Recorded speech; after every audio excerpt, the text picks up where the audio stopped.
What's up guys, Static here, and so like usual I figured I'd do a video covering the new features in Minecraft. However, I figured this time we'd do it a little bit differently to normal.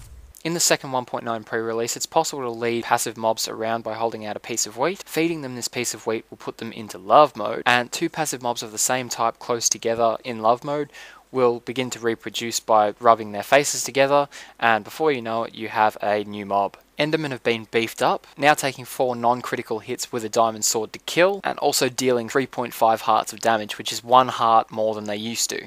Zombies, on the other hand, now do half a heart less than they used to. Endermen also now teleport the moment they come into contact with water and dodge all arrows. Also, they no longer take damage in direct sunlight, instead they're just much more prone to teleporting away. Golden apples now have a blue sparkle while in your inventory and grant a regen buff when eaten. There are a bunch of new items added into the game, including glass bottles, a bunch of new music discs, blaze powder, which is crafted from blaze rods. 1 blaze rod equals 2 blaze powder. Spider eyes, fermented spider eyes, crafted using a spider eye, a brown mushroom and sugar. Magma cream, crafted using slime and blaze powder. Throwing ender pearls will now teleport you, however this causes damage and doesn't work in SMP at the moment. It's now possible to repair tools by placing 2 of the same tool in a crafting bench. Glass panes are now non-retrievable. Placing a pumpkin in a crafting bench will now produce pumpkin seeds. Fences are now easier to place, and when placed will connect with adjacent walls. They also now only take up the amount of space that they look like they take up, so it's now possible to walk through diagonally placed fences. A new hardcore mode has been introduced. In hardcore mode, the game is locked to hard difficulty, and once you die, that's it, you're done. When you die, a score is now displayed, which reflects the number of experience orbs you've collected since your last death. If you set yourself on fire by falling into a bunch of lava, you're no longer going to burn for quite as long as you used to. Auto jumping has been added into the game again, however there's a slight delay between jumps. Also, jumping no longer earns you XP. F5 is back and also has a new perspective from in front of the character. Villagers are no longer named Stificate. Last of all, the F8 cinematic camera is back. So let me know in the comments guys whether you like these additions or not.